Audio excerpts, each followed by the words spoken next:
What are the differences between the Orthodox Christian Church and other Christian groups and even non-Christian groups? That's what's being explored in Orthodoxy and Heterodoxy, this book that I want to tell you about. Orthodoxy and Heterodoxy is a book that covers the history of Christianity and how all the various denominations that we now know came to exist.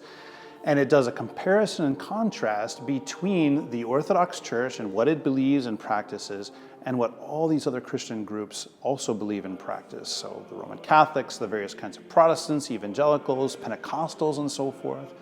As it's introducing to you the differences between Orthodoxy and other religions, it's also going to be introducing to you the basics of Orthodoxy. So if you read that book, and let's say you're a Baptist and you read the section on Baptists, you're going to see there represented probably a general outline of what you yourself believe. Or if you're a Roman Catholic, when it says this is what Roman Catholics teach, you're going to recognize that as being true. The reason why that's possible is because I ran these various chapters by people who actually believe and actually practice what is being referenced in that particular section. So, for instance, the chapter on Roman Catholicism, I actually sent to friends who are Roman Catholic, including a Benedictine monk.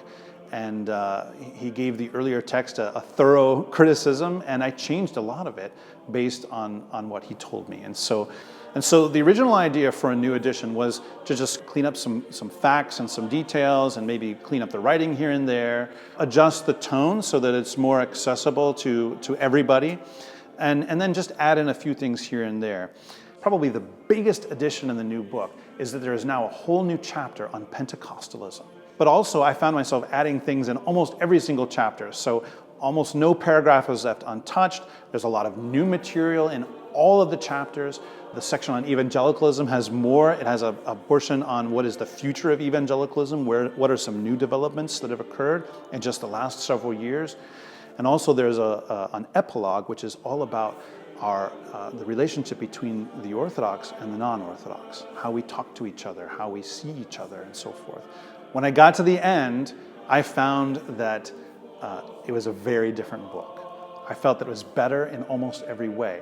Not only was the book a little bit bigger, but it was actually almost twice as big as the original edition. So if you liked the first edition, then you were definitely going to like the new edition. And if you maybe had some reservations about the first edition, then this new edition may well clear up some of the reservations that you had. Part of the reason I was able to do this new edition is because of the learning that I engaged in as a result of the first edition. So really these books are connected. And I hope that if you got that first one, that you'll get this second one.